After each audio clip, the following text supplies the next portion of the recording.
You have organizations like Lighthouse for Life. You have advocates who are familiar with this type of behavior and what it leads to in trafficking.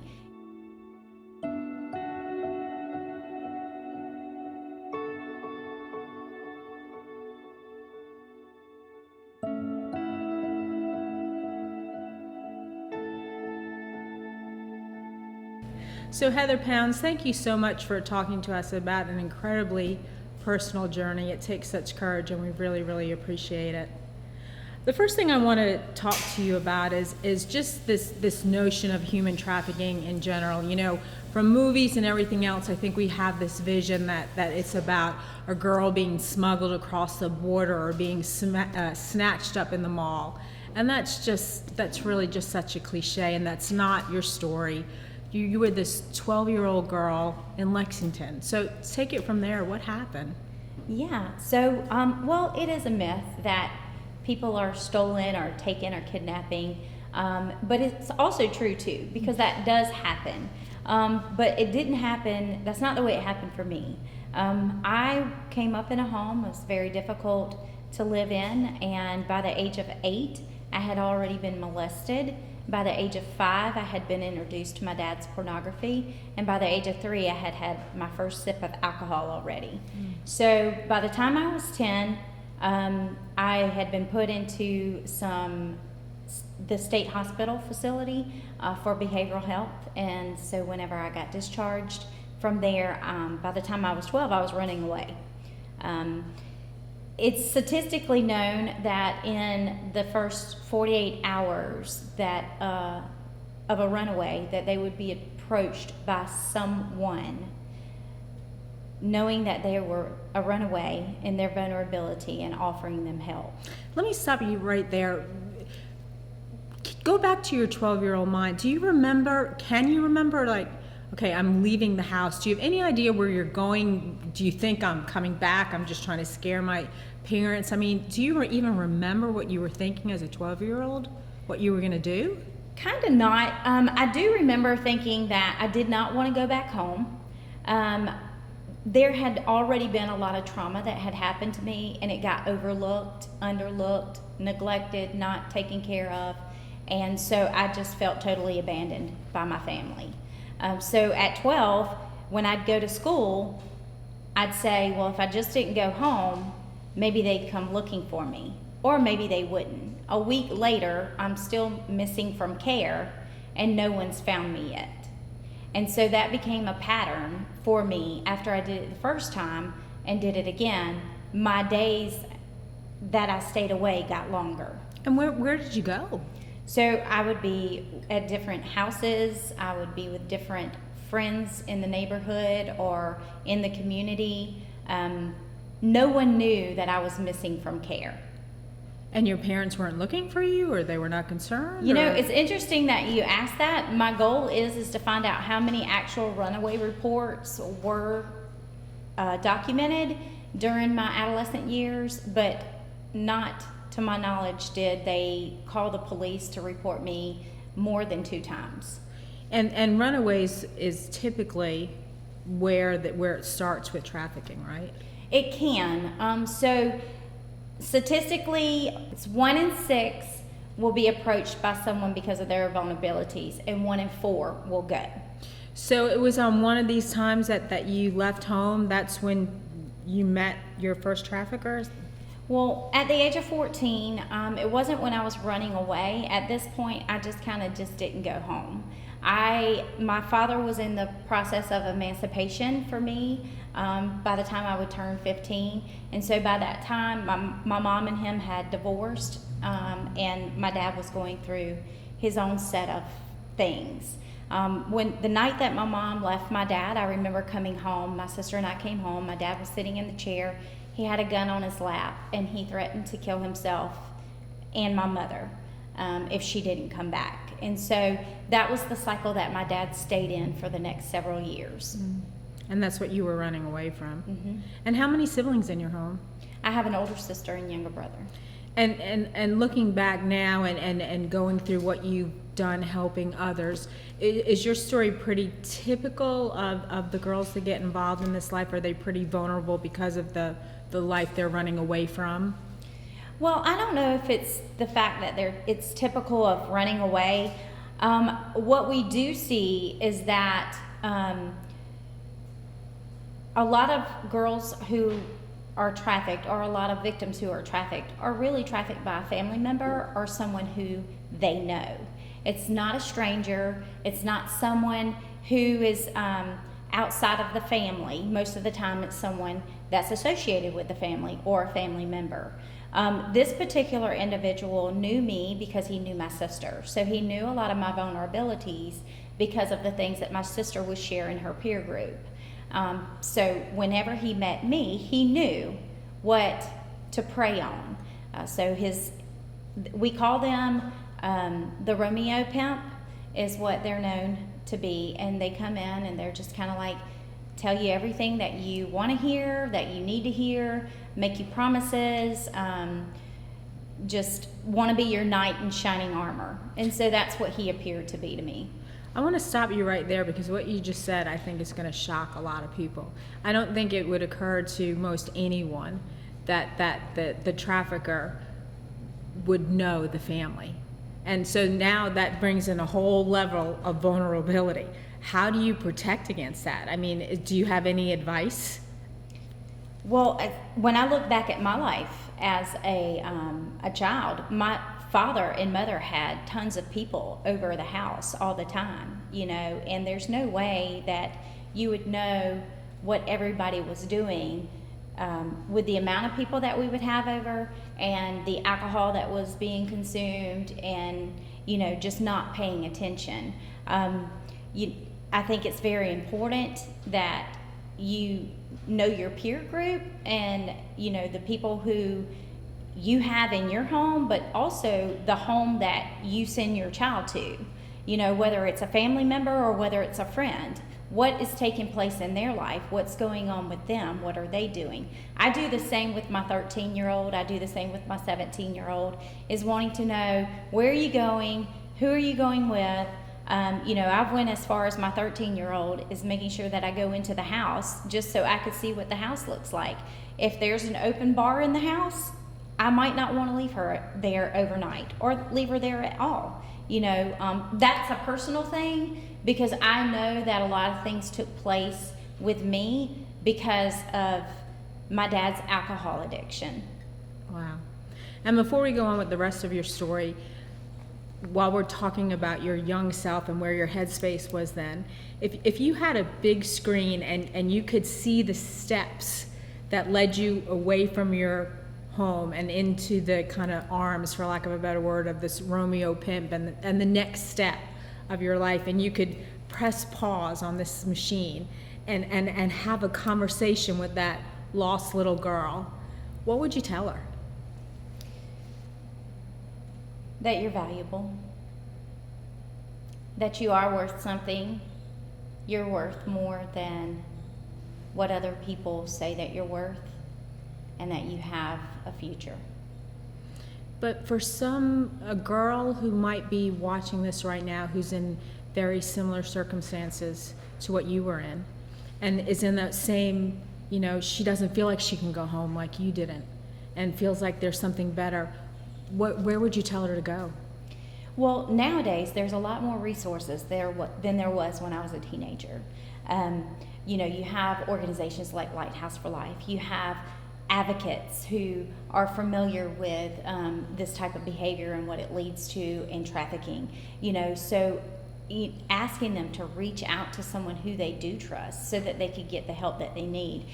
Nowadays, there's so much that they can help provided and things that they can get involved in, or places they can go, than there was when I was a teenager. So if they were wanting and looking and needing a way out, that they could contact the right person and find that. And that's really important too, and we'll get more into that, but something that's changed dramatically since this happened to you, and this happened to you starting in the early 90s, right? Like starting 1991, I think. Mm-hmm. And back then, girls in your situation, the police didn't really have a handle on this, and so they treated you as part of the problem. You were the crime. You were the person that would get locked up. And from what I understand, that's changed dramatically. That they know to treat you as a victim now. Is Yes. that right? Yeah, and I'm so thankful for that. A lot of people ask me, like, Heather, how does it make you feel that you didn't get that when you were a teenager or a young adult, and now it's provided for others? Well, we didn't know back then, right? So the education, the awareness, it didn't have a name. It's always been trafficking, but it was always called something else. It was, oh, she's a rebellious child. Oh, she's an addict. Oh, she's a prostitute. She's anything but being trafficked, because nobody knew that. And so nowadays you have that education and awareness, and this is why statistically there were an increase of cases identified as being trafficked. You went from 188 cases the year before to 600 and something this past year. And that's all has to do with awareness and prevention and educating our judicial system, educating our law enforcement, our social workers, and all the other people that deal with the public. Because you've said, and I've heard you say that, one of the things that you were desperate for when you sort of got caught up in this life of being trafficked and victimized, and you actually got busted a number of times, and you were desperate at one point for the detective, just ask me, I'm dying to tell you. And he didn't ask you the right questions, and you were afraid to tell him. Yeah, and it's funny because I have a friend that says, that has also heard this story and has said, what if someone just asked you, is someone making you do this? Just that one question that could have been asked, or not, but could have, and it could have changed the trajectory of what went next. And so I often wonder, I don't know what the right question is. I don't know. But I know that there were no questions being asked, but there were accusations being thrown at me. You did this, you are this, and it's no different than the accusations that you receive from your abuser, your trafficker. You caused this, you're no good, and so it comes from those who are supposed to defend and protect, but because they see you as lawless, and just rebellious and against the law, that they did not have a technique in order to strategize good answers, good questions for good answers. We spoke with Leon Lott recently, Sheriff Leon Lott, and he completely agreed with you. And he said that that's totally changed. That he said that once upon a time, law enforcement was definitely part of the problem, and they actively try not to be that anymore. So. Yes, I'm so thankful for Richland County and the Human Trafficking Task Force team, Leon Lott. They have grown tremendously. They provide a lot of resource and a lot of help now, and that makes a difference. So go back now to this 14-year-old girl. You meet this man who loves you, you think, and is going to take you away from this horrible family situation, and it's just a disaster. Yeah, it never worked like that. After a year of being together, whether I was ingested with narcotics that would make me incoherent, oblivious to what was going on around me or with me, or whether or not it was the other end where I'd have to stay up all night.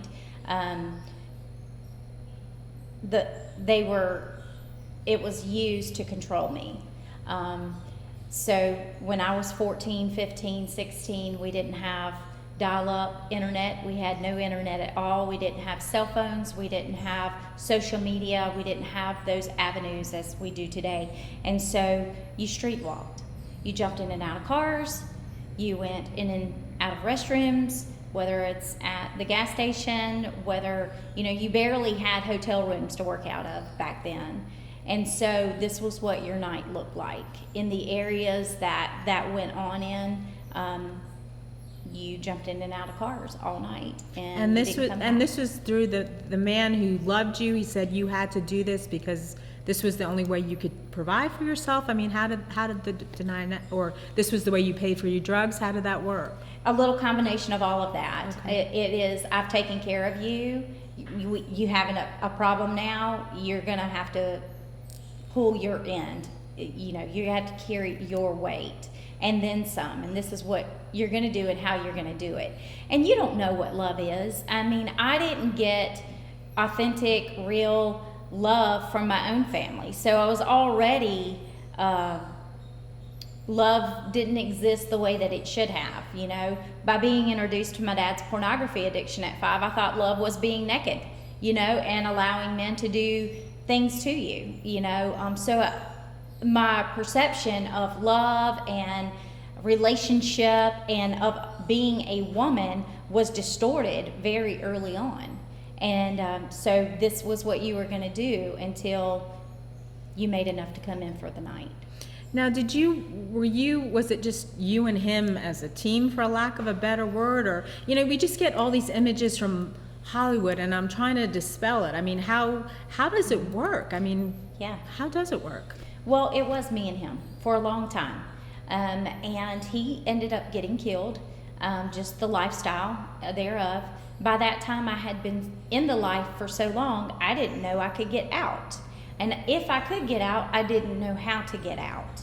And you're looking at a 14-year-old girl who didn't complete high school, barely made it to the 9th grade, doesn't have an education, doesn't have any work history. I didn't have a resume. I couldn't say I worked at Bojangles or the convenience store anywhere. So how would I get a job? Who would trust me? At this point, I had a juvenile background and had charges as a young adult. And a lot of that came from just the lifestyle of being, you know, trafficked and drugs and everything else. And usually you'll take the charge for them because the promise is I'll bail you out tomorrow. If I can't get you out tomorrow, I'll make sure you have canteen money and I'll bail you out whenever the time comes. And so it was always pushed on us to take the charge because he was the one that needed to stay out. And I imagine at some point jail was probably a break, right? It really was. Yeah. So it was time to rest. It was a time to eat.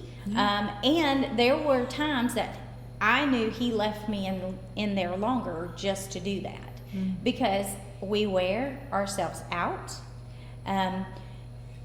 This is a little heavy, but people who are purchasing sex get tired of seeing the same woman over and over again. And so this is why you find traffickers who move women around from location to location. That happened to me. After you asked me earlier about it being a team thing between me and him, and it was. So after he got killed, the next person in my life looked and did just like him because I became bonded in that trauma where I didn't know how to live without it because I had done it for so long. And you're talking about a 14-year-old girl who basically was groomed and pursued into this life. So this was the only thing that I had known at this point. And so the traffickers after that, it wasn't just a team thing. It was a group thing. It was an organized crime thing. There was more than one trafficker. There was more than one girl. There were more of us.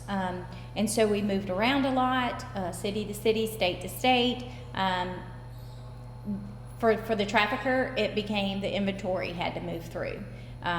And the reason why people would traffic the women rather than just go and sell the drugs is women or people, because men are trafficked too, people are reusable commodities to traffickers. You know, it's less risky for me to sell a human being than it is for me to get caught with drugs or guns. You've addressed this a little bit, but there are some people who, you know, you weren't always in the presence of your trafficker. And I know you get asked this a lot, but you know, there's skeptical people who say, you know, you weren't in a physical prison, but we know it was a psychological prison. So the obvious question is, well, why didn't you just leave? Yeah. Well, if it was that easy, Right. we wouldn't have to have safe homes for women who have been physically abused, sexually abused, or any of that. It is a psychological prison. You don't believe that you can get out. And the psychology term for it is the Stockholm Syndrome. Some people call it trauma bonding. That's the other name for it. You become bonded in this where you cannot, you can't find your way out. And there are times when, just like when he got killed, well, why didn't it look different? Well, how could it look different if that's the psychological prison that I was in? It's the only thing that I knew. And so the cycle just continued to go and go and go. I saw an interview with you once where you literally went to different locations around Richland County, and it was kind of the obvious hotels where anyone would say, yeah, I can imagine it there. But then you were kind of pointing at houses, and you talked about, pastors and lawyers and doctors and homes in very, what we would say is expensive, exclusive neighborhoods. So it's everywhere. It is. There were times when it was pay by the hour hotels, where you would ride past and you'd say, I'd never stay there. But then there were times where we were in the Embassy Suites, we were at the DoubleTree Hotel, in the Penthouse, we were, in prestige locations, we were in great neighborhoods. There were several houses that were rented right behind Dreer High School. That's not a bad area. Those are old homes. It's kind of a, upscale neighborhood. There was a house one of the guys rented and we worked out of, and I look back and I think to myself, if I saw that happening in my neighborhood, cars, different people, what's going on, I would have reported it. If that happens now, if I ever thought something looked suspicious, I would call law enforcement, and I often wonder, how didn't people think, what's going on over there? And what can I do about it? A lot of times people just put their head in the sand. They don't want to be a part of it. It's like, I don't want to really see what's going on over there. I think that's changing nowadays because we have, the National Human Trafficking Hotline where people can call anonymously. We have the Human Trafficking Task Force teams in our local counties. So they have direct contacts that they can call now. But we worked USC football games. We worked the fair, anywhere there were large groups of people that came together for any type of events. You found the traffickers would see that was a place to make more money. So it wasn't just sitting in the hotels, waiting. It wasn't no longer maybe walking the streets, but we worked off of back pages. We worked off of Craigslist at the time. So there were many avenues that traffickers used in order to, increase being able to sell you. Is there anything obvious that we should just be looking for, like in our neighborhoods or walking down the street, or any advice just for someone who might be clueless? Well, if you start seeing traffic happening back and forth to a certain location, if you see blackout windows, if you notice that there's more traffic coming in and out of this house in the night than during the daytime, different cars, if you see someone who looks much older with someone who looks much younger, these are all things that should raise red flags. And you don't have to be right to say something. You can say something and be wrong, but at least you said something, because what if you would have said something and it would have been right? I think about that in my own life. If someone would have just said something, it could have changed so much earlier on. And so I have this thing that I say, if you see something, say something. It's better for you to have been wrong than not have said something and would have been right. And to that point, you have said that literally a blinker on the car saved your life. Yes, it did. So I love this story because this is the end of my 18 years worth of sexual exploitation. And I was in Charleston, South Carolina at the time. Again, just one of those things where you move around a lot. Charleston had a lot of people who used to visit. You know, it's a tourist city. And there was a gentleman who contacted my trafficker who we did not know, and had never been involved with before, and offered a significant amount of money to purchase me, but not for himself, for someone else. And the deal was is they were going to pay half the money up front. I was going to fly out of Charleston International Airport to LaGuardia Airport in New York. Someone was going to pick me up from the airport and deliver me to the man who actually purchased me. And then we were going to drive all the way back down the coast till we got back to Charleston, and he delivered me back to my trafficker and then would pay the rest of the money. He had a business, and I am assuming that what we were going to do in driving all the way back down the coast would be he would sell me to all of his investors and business partners until he delivered me back to my trafficker. And so I had been terrified many times. At this point, my mind was in this survival place, and I did not want to go. I told my trafficker, I don't want to do this. I don't think this is the best thing. I did not feel comfortable with it. He had already received half the money and told me that I didn't have a choice. I was going to get on the plane, and I was going. About 2-3 o'clock in the morning, I knew I needed a bag to carry on to the plane, and my trafficker let me go get to Walmart to get that bag by myself, when usually it was us together. So I drove his car, and I went to Walmart to get a bag to carry on. I get in the car, and as I'm driving back to the hotel, you know, and in my mind, I kept thinking, how do I get out of this? But even though I'm thinking that, I still am going through with it, because I don't know what the consequences would be if I didn't.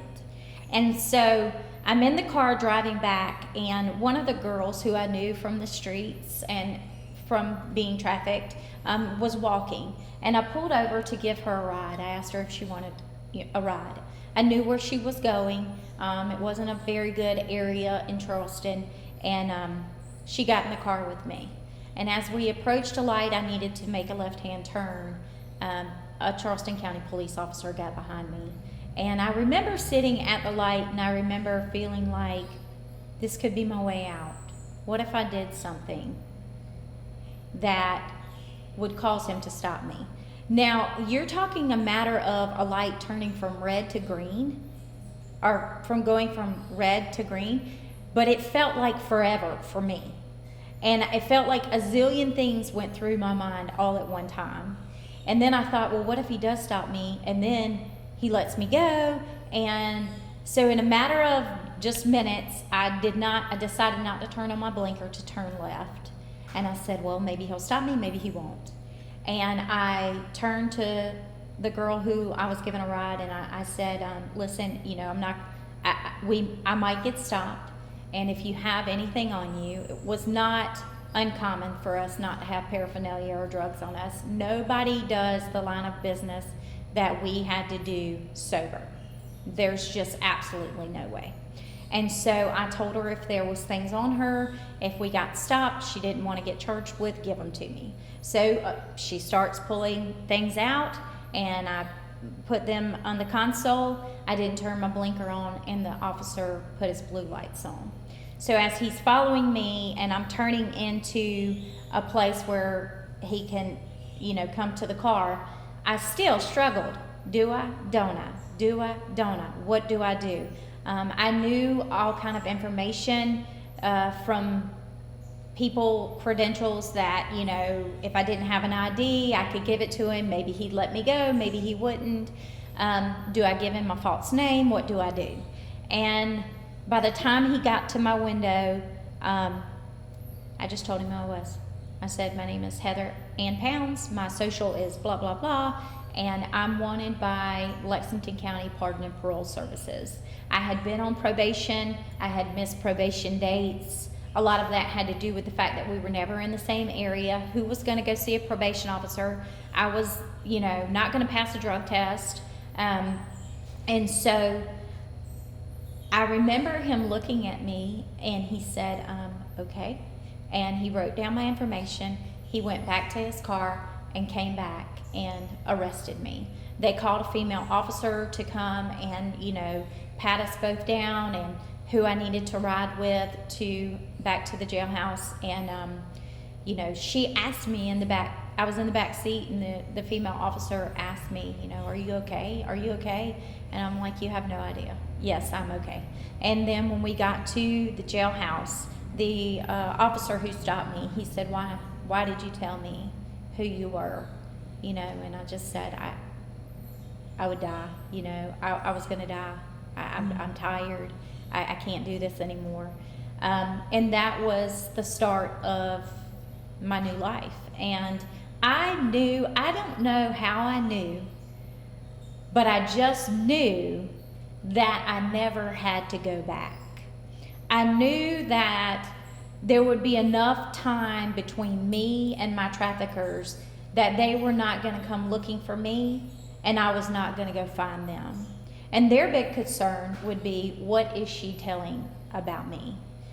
So I stayed in Charleston County for several months, and they expedited me to Lexington County, and I received a 5-year suspended sentence to 2. I did 2 years in the South Carolina Department of Corrections and came out, and that was in July 31st of 2010. And so for the past 10 years, almost, has just been a process of rebuilding and restoration and sorting through trauma and just continually pushing this thing forward. So is that when your relationship with Jesus began, in prison, or? It's kind of when my head met my heart. So about 7 years prior, I received Jesus with a confession through a man and a woman that did Bible studies, and I was sentenced at that time to a program for women and children by a judge. And there was a church that funded and supported that program. And every Sunday we went to church, and I knew nothing about the Word, other than the only thing that I had ever been exposed to about the Word was any type of Bible studies I'd want to go to because I was locked up. And so here I am, and I knew that every Sunday I felt nauseous at the end of service, and the pastor was giving an altar call of salvation. And I told my friend about it, and she told me that was the Lord, drawing me to Himself. And I didn't have to wait till Sunday that I could receive salvation right then. So she walked me through the prayer of salvation. I made a confession. I got out of the program. I had still been in contact with my trafficker. We're done. Let's continue to move forward where we left off, right? Didn't make any other connections with relationship in Christ at all. But it was this night on August 24th of 2008 that I knew that my mouth and my head and my heart all connected, and I began to build relationship with Christ in prison, and it continued, and it's still continuing today. It's amazing. And the thing that really strikes me about you, there's so many other parts to your story. We would need, all of the internet to talk about what you've been through over 18 years and 5 kids and everything else. And you're reunited with all of them, which is incredible. But the one thing that I think your story will bless so many people is you've gotten out. And how do you stay out? That's the thing, because I think that there's got to be so many girls who, like you went back. And how do you stay out? Well, it's a determination. There's a resiliency, and what I know is that what was meant for evil has been turned around for my good. And staying out is so vitally important because God has allowed me to be a voice to the voiceless and hope to the hopeless. And if I were to go back, what would that say to the others who are watching my life? And so there's a place of accountability, and it's not always easy. It's not easy being in relationships with other people. There's trust issues, there's self-esteem issues, there's self-worth issues. There's all these things that come like a Rolodex when they come. There's like, and I have to constantly remind myself that I'm not who I used to be, that I belong to the Lord, I have value, I have worth. It's the same thing that I would have to tell that 14-year-old little girl. And really and truly, I've had to grow up at age 3 all over again. At 44, I've had to grow up at age 8 all over again. At age 5, whenever I was looking at pornography, I've had to grow up at these ages. I've had to go back and I've had to meet that little girl all over again.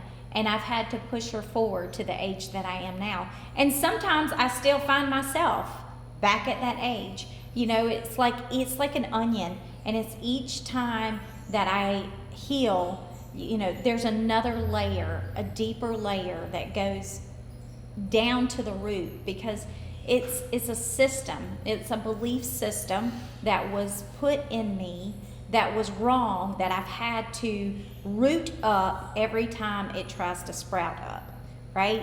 And it's not easy. Financial struggles are hard. Being a single mom again, financially, when you go and you know that you've made $10,000 sometimes in a matter of a day or two, and you're struggling just to pay your light bill, your mind wants to revert back to that time. But I can't do that. I have, what would it say to my kids about the Jesus that I love and I'm always talking about if I were to go back? My dad told me that before he passed away, and our relationship was reconciled before he left this earth. And he told me, he said, Heather, you can't go back. And he wasn't a believer until 6 months before he passed. But he said, what would it say to your kids if you, of the Jesus you're always talking about, if you were to go back? And that's always stuck in my mind. And it still does today. Really, because of interviews like this, of interviews like other media, the times that I stand on the platform and speak, and I allow God to use my voice, that you can be redeemed, you can be rescued, you can be restored, you can be what God called you to be. And what would that say to others if I decided to allow that thought to linger long enough to go back? And my other part, I'd die. I would literally die if it wasn't because I'd be killed, murdered. Then the drugs would take me out, because there's no way that I could do it sober. So it's not an option. Heather Pounds, thank you so much. Thank you for your courageousness. Thank you. But let me add, is there for girls, maybe especially who are not in their faith walk like you are, I guess there's a ton of resources and stuff, but they must go, re-victimization just must be huge in this business, right? It is, and this is why people, human trafficking is like a hot button. Everybody wants to, how can I be involved? How can I volunteer? And everybody wants to be the vigilante-like person, right? But we can do so much more damage than good, if you don't know what you're getting into, and your judgment and your critical statements, and your posture, your eye gestures, all of these things. I did strip club ministry for a long time, and everybody wanted to go be involved and start a strip club, and I'm like, no, you don't, and I worked in the red light district, going into the brothels, ministering to the ladies in Germany, and it took a toll. Like, I did strip club ministry for a long time, And then I go to Germany and I'm in the brothels, and it wrecked me. It's like the enemy tried to glamorize it. He tried to, trick me and make me think, oh, you're in another country. Nobody knows you over here. This is legal, and I had to, the lady who ran the ministry, I had to say, hey, look, I can't go in the brothels anymore. I can't take it anymore. But everybody wants to get involved, and you can do a lot of re-victimization, a lot of shaming. And this is what we try to educate parents with Lighthouse for Life is be a safe place for your child to talk to. Don't shame them. If they have been exposed to pornography, if they have taken a photo inappropriate of themselves, give them a place to say, I've done this, I don't know why I did it, but don't go like pointing your finger and making them feel worse than they already do. There's a lot to learn. Yeah. Unreal. I can't. It's hard to me to even imagine you getting out of it. It's just amazing. Well, it's not likely. I'm really bad with numbers and statistics. That's why I need to not try it. Yeah. But usually the average age span, or the average, you're dead between 7 and 12 years. And there's so much going on. I mean, I don't know if you guys have seen in New York now, there's that prison in Brooklyn, and they have those, I can't say the word because it's a weird word. It's the Nexium or something. The dancers, it's that big sex cult that the guy got busted. But there's these dancers now that is associated with the sex cult, and they're right. I mean, today they're in front of the Brooklyn prison, and they are still dancing for the inmates in front of the Brooklyn prison. And you see the picture, and it's like 13, 14-year-old girls, and these guys are watching them, who run it, and they're like, no, you guys are paranoid. But it's a sex cult that they're. Wow. It's just it's strange, I don't know. And it goes back to drugs and guns were number one. Yeah. Organized crime. Sex trafficking was right under it, and I am almost sure that it's going to lead. Yeah. It's less risky. You can manipulate, you can scare, you can punish someone into saying anything that you want them to say, right? If I get stopped and I have a gun in the car, or illegal guns, I'm going to jail for illegal guns. Yeah. If I have cocaine in the car or drugs in the car, I'm going to jail for whatever that substance is. But if I have an individual in the car, I can make them say, threaten them, anything. They see people as reusable commodity. Yeah. And the thing is and women can be very easily manipulated, and they know how to prey on every vulnerability in the promises, and you get stuck in there, and you just don't know how to get out. Yeah. You just like, this is it. This is all I'm going to be for the rest of my life. I'm going to die of AIDS. I'm going to have some communicable disease that's going to take me out. Somebody's going to kill me. The drugs are going to kill me. I mean, there were many times that I wanted to die. I wanted the drugs to kill me, or somebody else to, because I did not have it in me to get out. Yeah. And I knew that the only way to get out would be not to be here. I didn't see hope. But that night. Are you good? I'm sorry. Are you? Because I don't know. I did it on a slide. Okay. Oh, okay. Go ahead. I'm sorry. That night. Yeah, that night. I know now that it was the Confession of Salvation years before. Yeah. I didn't know that night, August 24th. I didn't know that night that was the answer that was my hope. And, you know, I look back now and I know that the Lord knew, you know, and he was making my avenue of escape. Mm-hmm. And I saw it, but I struggled, you know. What if he finds me? What if he bails me out? What if, you know, what if I go back and find him? What if I get out? What if for some crazy reason they let me go?